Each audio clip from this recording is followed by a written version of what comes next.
gonna learn about discovery of the world. Let's check this out. Insect. Spider.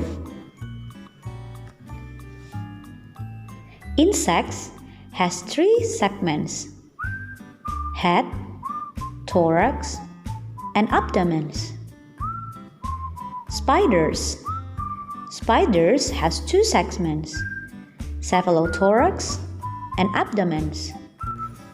Insects has 6 legs, but spiders has 8 legs.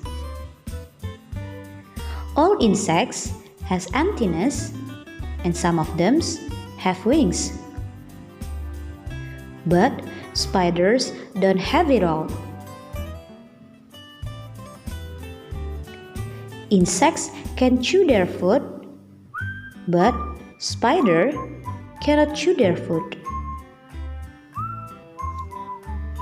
Insects has 2 eyes, but spiders has 8 eyes. That's all about the video. I hope you understand about the differences between insect and spiders. Now it's time for you to do the worksheet.